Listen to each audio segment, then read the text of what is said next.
الحمد لله رب العالمين، والصلاة والسلام على خاتم الأنبياء والمرسلين وعلى آله وصحبه ومن دعا بدعوته واهتدى بهديه إلى يوم الدين. السلام عليكم ورحمة الله. برزان خوش حالين لتفسير سورة التكاثر بخزمتان بقمو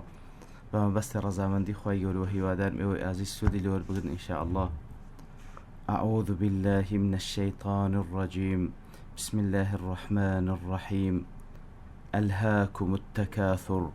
حتى زرتم المقابر. بالخوش يسان خوي قول سبحانه وتعالى سرتاء سورة دا بوشي دفرميتن ألهاكم التكاثر واتا أنقوي بآقا كرديا شانازي وفخر كردنتان لسري يكتري بزور كردني سروتو سامانو همو أوشتاني كوا مجالی زۆرکردنی تێدا لە خۆشیەکانی ژیانی دنیا. ئەلهاکم التەکاثر جا لێرەدا دیارە وەکو جوملەیەکی خەبەریە خوای گەورە سوبحانەهو وتەعالە بەو شێوەی مخاتەبەی بەندەکانی دەکاتن. ئیتر ئەلهاکم لە لەهو هاتیواتە کەسێک مەشغولی شتێک بی کە ئەو شتە زۆر بێ ئیسفادە بی لەسەر حسابی شتێک کەوە وەزیفەی خۆیتی بەجی هێشتیە. بەڵێ ئیتر کاتێکەوە خوای گەورە دەفەرمی ئەنگۆ مەشغوڵن و بێ ئاگا بووینە بە تەکاثر لەسەر حسابی ئەوەی کەوا دەبووە عیبادەتە یاخود وەزیفە سەرچیەکەی خۆتان جێبەجێ بکەن کە بریتە لە عیبادەتکردنی خوای گەورە و زیکر و یادی خوای گەورە، جۆڕایەلیکردنی فەرمانەکانی خوای گەورە. بەڵام لەبەر لە جیاتی ئەوەی کەوا خەریکی ئەو وەزیفە سەرچیەی خۆتان بن کەوا قازانجی دنیا و قیامەتتان تێدایە، ئەوە خەریکی تەکاثرن کەوە ئەنگۆی خەریک کردیە و ئەنگۆی مەشغول کردیە و ئەنگۆی بێ ئاگا کردیە. کەواتە ئەلهاکم لە ئەلەهو هاتیە، لەهوش بە معنەی خەریک بوون بە شتێکی بێسوود لەسەر حسابی شتێک کەوە ئەسڵەن وەزیفەی خۆیتی ئەو کەسە. جا لێرەدا کاتێک کە دەفەرمی ئەتەکاثر تەکاثر زۆربوون، ئەوجا زۆربوون لە چی؟ دیارە ئینسان خەریکی زۆرکردنی ماڵە و هەروەها زۆرکردنی جاه و مەکانەتە و ئیواشەیە خەریکی زۆرکردنی علم والحاصل هەر شێوازێک لە شێوازەکانی خۆشی دنیا کە لە لای کەسانێکی دوور لە قیەمی ئیمانی دەبیتە مایەی فەخر و شانازیکردن لەسەر بەرامبەرەکەی. بەو شێوەیە خوای گەورە سوبحانەهو وتەعالە وەسفی کردیە بۆی کەوە ئەنگۆی خەریک کردیە و ئەنگۆی مەشغول کردیە کە بەڕاستی وەکو لێرەدا دەفەرمی بەعام دیارە بە فعلی زۆربەی زۆری وانە، زۆربەی زۆری خەڵکی وانە بە مسلمان و بێ باوەڕەوە کەوا زیاتر خەریکی تەکاثرن لەسەر ئەساس و لەسەر حیسابی خەریک بوون بۆ وەزیفە سەرچیەکەی خۆیان کە تاعەت و عیبادەتە ئیلا کەمێک نەبی ئەوانەی کەوە بە پێچەوانەوە خەریکی عیبادەتکردنن لەسەر حسابی دنیایان کە ئەوەشیان بەڕاستی ئەگەر بابن ئەوانە کەسانێکن کە خەریکی عیبادەت و تاعەتی خوای گەورەن ئەگەر لەسەر حسابی دنیاشیان بی لەسەر حسابی ئیهمالکردنی دنیاشیان بی ئەوانش دیارە ژمارەیەکی کەم لەبەرەوەی بە تەبیعەتی حال زۆربەی زۆری خەڵکی وەکو لە قورئانی پیرۆز خوای گەورە باسی کردیە خەریکی دنیان. بەڵێ ئەوجا دەفەرمی حتى زرتم المقابر کەواتە خەریکی ئەو زیادکردنە دیارە تەکاثر وەکو باسما کرد زیادکردنی ماڵ و سەروەت و جاه و مەکانەت و هەموو ئەو شتانە دەگریتەوە و هەروەها تەکاثر معنای فەخر و شانازیکردنیشی تێدایە بەسەر یەکتری وەکو ئەو کەسێکەوە لە سوڕەتی کەهف خوای گەورەمان باز دەکاتن کاتێکەوە فەخر و شانازی بەخۆی دەکرد دەیگۆ أنا أكثر منك مالا وأعز نفرا. بەڵێ بە هاوڵەکەی خۆی دەگۆ ئەمن ماڵم لە تو زیاترە و هەروها لەلایەنی نەفەر و لەلایەنی عەشیرەت و لەلایەنی پشت و پەنای بەشەریش ئەمن لە تو زیاترم هەیە. ئیتر بەو شێوەیە دەفەرمی خەریکی ئەو تەکاثر و ئەو منافەسە و ململانەیانە لەگەڵ یەکتری لەسەر حسابی دینەکەتان لەسەر حسابی خۆ ئامادەکردنتان بە لۆگەیشتن بە خزمەت خوای گەورە بۆ عیبادەت و بۆ وەزیفەیەکەوە خوای گەورە لە بۆتانی دانا بە پێچەوانەوە خەریکی تەکاثرن هەتا کەنجین حتى زرتم المقابر هەتا وەکو دەمرن و دەچنەوە گۆڕستان، هەتا وەکو دەمرن و دەچنەوە گۆڕستان. ئەوە کار و پیشەی زۆربەی زۆرین گۆیە کەوە لەسەر حیسابی عیبادەتتان خەریکی ئەو تەکاثوڕن. جا لێرەدا حتا زۆرتم المەقابر هەندێک لە تەفسیرەکان بەو شێوەی لێکدایتەوە، دەڵێ کە سەبەب نزولێکی هینایتەوە کەوا کەسانێک لە دوای ئەوەی کەوا فەخر و شانازیان کرد لەسەر یەکتری بە ماڵ و جاه و بەو مەسائلانە ئەو جارە چوونە سەر قەبران و تاوەکو قەبرەکانی خۆیان بژمێرن و هەریەک فەخر و شانازی بە باب و باپیرانی خۆی بکە کەوا مردی و تەنها ئێستا قەبریان دیارە. بەڵام والله أعلم وەکو زۆربەی مفەسرین دەفەرمون حتا زۆرتم المەقابر هەر بەو معنایی یەکەم زیاتر لەگەڵ ئاەتەکان دەگونجێتن بۆکەوە هەر خەریکی تەکاثڕون، هەر خەریکی کۆکردنەوەی ماڵ و سەروەت و جاهن، هەر خەریکی ئەو منافەسەنە لەگەڵ یەکتری هەتا وەکو دەمرن و هەتا وەکو دەمرن و دەستنەوە گۆڕستان و دەستنەوە ناو قەبرەکانتان. جا لێرەدا حتا زۆرتم المەقابر دیارە وەکو عومەری کوڕی عەبدولعەزیز ڕەحمەتی خوای لێبی دەفەرمی ئەوە بەڵگەیە لەسەر ئەوەی کەوە قەبر جێگایەکی موئەقەت و کاتیە وەکو بەرزەخێک لە پاش ئەوە ئەوجا زیندی بوونەوە و ڕۆژی قیامەت و حساب و کتاب هەیە. دیارە بە چەندین بە بەڵگەی سەریح لە قورئان پیرۆز دیارە ئەو حەقەتە باس کرا، بەڵام لێرەدا هەر لە لەفزەکەشدا ئەوە وەرجگیرێ وەکو ئیمامی عومەر دەفەرمیتن لەبەر ئەوەی کە خوای گەورە دەفەرمێ حتا زۆرتم المەقابر وەتە لەفزی زیارەتی بەکارهێنایە وزيارتش وكو عمر كرة عبد العزيز دفن رحمة خواه على أن الزائر لابد أن يرجع إلى وطنه وأن القبور ليست بدار إقامة كواتا ما دام أو زيارة كسي زائريش كسرداني جيغاك دكا دیارە بە شێوەیەکی کاتی سەردان دەکە و پاشان دەگەڕێتەوە جێگای ئەسلی خۆی و دیارە ئەوەش بەڵگەی لەسەرکەوە قەبر جێگای مانەوەی دائیمی نییە. بەڵێ ئەوجا دەفەرمی كلا سوف تعلمون ثم كلا سوف تعلمون. بەڵێ دیارە كلاکە لە بۆ ڕەدع واتە ارتدعوا عن هذا التكاثر وتوامكن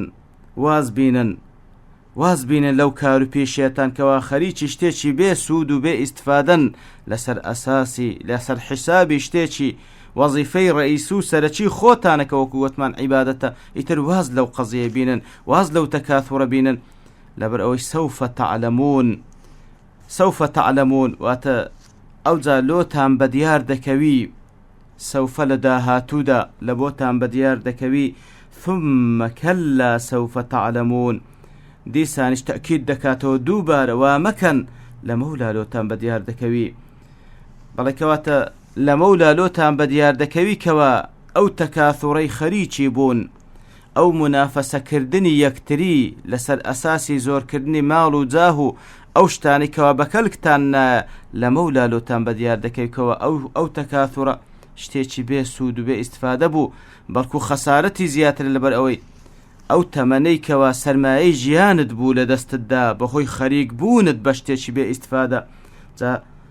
دوو جاران لەسەرێک خوای گەورە تەکید دەکاتەوە بۆی کەوا لە داهاتوودا دەزانن والله عالم وەکو ئەوەی کەوا لە مردندا لۆتان بەدیار دەکەوت چکە لە پێشەوە فەرمی حتا زۆرتم المەقابر کەواتە لە دوای ئەوەی کەوا مردن ئەوجا لۆتان بەدیار دەکەوی کەوا ئەنگۆ چەند خەسارەت مند بوون کاتێکەوە خەریکی ئەو تەکاثوڕەی بوون. ثم كلا لپاشانیش ئەگەر بەو شێوەیە لێک بدەینەوە واتە لە کاتی زیندی بوونەوەشتان لە قیامەتدا ئەوجا دیسان لۆتان بەدیار دەکەویکەوە ئەنگۆ چەندە بە هەڵەدا چوو بوون کاتێکەوە خەریکی ئەو تەکاثوڕە بوون. كلا لو تعلمون علم اليقين. بەڵێ ئەوجا خوای گەورە سوبحانە وتەعالە دەفەرمیتن ئەگەر بزانن. جا لێرەدا کەلا والله عالم وەکو زۆرێک لە مفەسرین دەفەرمون لێرەدا ئەو کەلا بمعنای حقا دێ واتە بەڕاستی ئەگەر بزانن لو تعلمون علم اليقين ئەگەر بزانن علم اليقين تان هەبی. دیارە علم اليقين واتە ئەو علمەیکەوە هیچ شەک و گومانی تێدا نییە کەواتە ئەگەر علمی یەقینتان هەبی دەربارەی دنیا و قیامەت، دەربارەی ئەوەی کەوا ئەو دنیای ژیانێکی کاتیە و دەربارەی ئەوەی کەوا قیامەتێکی نەبراوە چاوەڕوانتان دەکا کە بە حیساب و کتاب دەست پێ دەکاتن، ئەگەر ئەو علمە یەقینەتان هەبیتن ئەوە بە تەئکید واناکەن و خەریکی تەکاثوڕ نابن بەڵکو خەریکی ئەنجامدانی کارە سەرچیەکەی خۆتان دەبن کە عیبادەتە کە دنیا و قیامەتتان لە بۆ ئاوەدان دەکاتەوە. ئەوجا دەفەرمی لەتەڕەون الجەحیم، لەتەڕەون الجەحیم کەواتە سوێن بەخوا بە بێگومان دۆزەخ دەبینن بە چاوی خۆتان. جا لێرەدا پێویستە بگوترێ کەلا لەو تەعلەمونە عەلمە اليەقین، پێویستە لێرە بوەسترێ هەروەکو سەر ئاەتێکەوە چاکتر وە لەسەر هەموو سەر ئاەتێک ڕابوەستی و بە تایبەتیش لێرەدا کە معناکەی ئەو ئاەتەی کەلا لەو تەعلەمونە عەلمە اليەقین لێرە تەواو دەبی. ئەوجا لێرە جوملەیەکی نوێ دەست پێ دەکا لەتەڕەون الجەحیم، یعنیەوە بەڕاستی هەڵەیە کاتێکەوە کەسێک دەخینیتەوە بۆی کەوە کەلا لەو تەعلەمونە عەلمە اليەقین لەتەڕەون الجەحیم. ئەگەر ئەوها بەو شێوەی بە وەصل بیخینەوە بەڕاستی معنایەکی غەڵەت دەداتن، لەبەرەوەی وەکەئەنەما ئەگەر وا بخینینەوە ئەگەر عیلمە اليەقینتان هەبی ئەوجا جەهەنەم دەبین، واتە کەواتە ئەو کەسێکەوە عیلمە اليەقینی نەبی جەهەنەم نابینی نەخێوانیە. کەواتە کەلا لەو تەعلەمونە عیلمە اليەقین لێرەدا مانای ئاەتەکە تەواو دەبی، واتە ئەگەر عیلمی یەقینتان هەبی ئەوجا بلۆتان بە دیار دەکەوی کە ئەنگۆ چەندە بە هەڵەدا چوو بوون، چەندە بە هەڵەدا چوون کە خەریکی تەکاثور بوون، واستان لە وەزیفەی سەرش خۆتان نەبکە عیبادەتە. ئەوجا لە پاشەوی لەتەڕەون الجەحیم جملەیەکی سەر بەخۆی و ئیستئنافیە بۆی کەوە هەمووتان ئەوەی کەوا عیلمی یەقینی هەیە و عیلمی یەقینی نییە بە تەئکید هەمووتان لەتەڕەون الجەحیم، ئەوە ڕۆژی قیامەت جەهەنەم بە چاوی خۆتان دەبینن. دیارە لێرە قەسەمێک هەیە، قەسەمێکی مەحذوف کەوا تەقدیر دەکرێت بۆی کەوە والله لەتەڕەون الجەحیم، لەبەرەوەی لامەکە لامی موەطئە للقەسەمە و تەڕەونیش ئەوە جوابی قەسەمەکەیە و بەو شێوەیە کەواتە بە تەئکید خوای گەورە سوبحانەهو وتەعالا بە قەسەم و بە تەئکید دەفەرمی جەهەنەم دەبینن بە چاوی خۆتان. کەنجین دەیبینن لە کاتێک دەیبینن کەوا لە ساحەی مەحشەر خوای گەورە فەرمان دەکا کەوا جەهەنەم بهێنرێتە ساحەی مەحشەر، وەکو لە حەدیث صحیح پێغەمبەر داهاتێ صلی الله عليه وسلم بۆی کەوا لە 7,000 جێگا ڕادەچێشرێت جەهەنەم لەبەر گەورەی یەکەی، لە هەر جێگایەکیش 7,000 مەلائیکەتی زۆر بەهێز ڕای دەچێشی. خوا پەنامان بدا.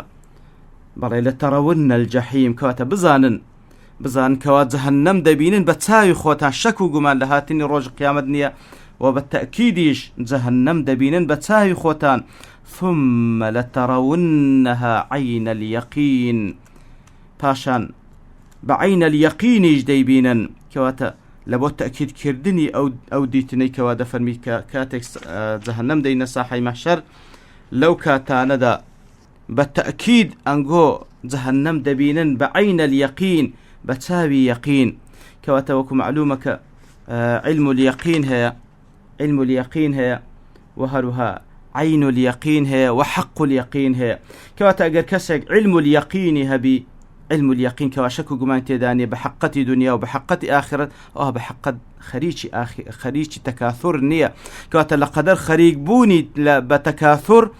ئەوە دلیل لەسەرەوەی کەوا نقصانی لە علم اليەقینی هەیە، چکە ئەگەر علمی یەقینی هەبی خەریک تەکاثور نییە. ئەو هەندە خەریکی ماڵ و شتەکانی دیکەی ژیانی دنیا ئەوەندەی کەوا کاروباری پێبوسڕە و زیاتر نا تاوەکو بتوانین تاعات و عیبادەت خوای گەورە بکە، بەڵام لە قەدەر خەریک بوونی بە تەکاثور لە حەدی زیاتر بابرێم لە ڕادەبەدەر، ئەوە دەلاتە لەسەر نقصانی لەو علمەی کەوا علمی یەقینە. ئەوجا پاشان کاتێک کە باسی لە جەهەنەم کردکەوە بە تەئکید و بە قەسەم جەهەنەم دەبینن، دەفەرمی ثم لترونها عین اليەقین، پاشەوەی کەوا دەیبینن ئەوز دەفەرمی بە عین اليەقین بە چاوی یەقین دەیبینن، بە چاوی یەقین، هەروەکو تەئکیدێکە لە بۆ لترون الجەحیم کە خوای گەورە بە قەسەم و بە تەئکید فەرمووی جەهەنەم دەبینن. ئەوجا پاشان فەرمووی بە تەئکید دەیبینن بە چاوی یەقینی خۆتان، کەوا هیچ شەک و گومانی تێدا نەمێنێتەوە علم عین اليەقین مەرحەلەیەکە لە دوای علم اليەقین دێ، واتە ئەو شتێکەوە ئەتو ئەگەر گومانت تێدا نەبی ئەوە علم اليەقینە، کاتێک کە بە چاوی خۆت دەیبینی دەبیتە عین اليەقین و ئەو کەسێکەوە دەستە ناو جەهەنەم خوا پەنامان بدە ئەوە بە نیسبەتەویش دەبیتە حەق اليەقین. ثم لتسألن يومئذ عن النعيم. ئەوجا لە پاشان خوای گەورە عینی بە قەسەم دەفەرمی و بە تەئکید دەفەرمی لەو ڕۆژەدا کەوا ڕۆژی قیامەت پرسیارتان لێ دەکرێتەوە لەو هەموو ناز و نیعمەتەی کەوا پێتان بەخشرایە. بەڵێ خوجا وەکو معلومە عینی بە قەدەفی بە خوای گەورە سوبحانەهو وتعالا کە بە سوێندێکی مەحذوف لێر دەکەوێتە والله قەسەماً بالله پرسیارتان لێ دەکرێتەوە بە تەئکید و بە بێگومان لەو هەموو ناز و نعمەتەیکەوە خوای گەورە پێتانی بەخشیە. جا لێردا وەکو زانایان دەفەرمون پرسیار لە کافریش دەکرێت و پرسیار لە ئیمانداریش دەکرێت و بەڵام پرسیارەکانیان لێک جوودایە. پرسیارێکەوە لە کافر دەکرێتەوە پێی دەگوترێت سوئال و تەوبیخین و تەقریع کەواتە لەبۆ سەرکۆنەکردنیتی کەوا عەزابی لە دوادا دێ. بەڵام کەسی ئیماندار کەوە ئەو ناز و نعمەتانەی خوای گەورە لە دنیادا کە پێی بەخشرا شکرانە بژێری لەسەر کردە و عەمەلی صالحی پێ ئەنجامدا ئەوە بەڵێ لەویش پرسیار دەکرێتەوە بەڵام سوئالی سؤال و تذکیرە بۆی کەوا تەنها بە بیری دەینتەوەکو ئەو ناز و نعمەتەی کەوا خوای گەورە لە دنیا تا پێتی بەخشی بوو ئەوجا لە قیامەتیش زیاترت پێدەبەخشی کەوا لە بەهەشت زۆر زیاتر لەو ناز و نعمەتانی کەوا لە دنیا تا پێتان بەخشرا بوو. جا وەکو بەڵگەی دیکەش کە پێغەمبەری صلی الله علیه وسلم کاتێکەوە بەخۆی بە ئەو بەکر و عومەر خوان لێ ڕازی بی کاتێک کە لە ماڵی ئەنساریەکە نانیان خوارد ئەوجا لە کۆتای حەدیسەکەداکەوە لە صحیحی مسلمدا هاتیە پیغمبر صلى الله عليه وسلم فرمى والذي نفسي بيده لتسألن عن هذا النعيم يوم القيامة كواتا قسم بو خواي كوا روحي مني بدستا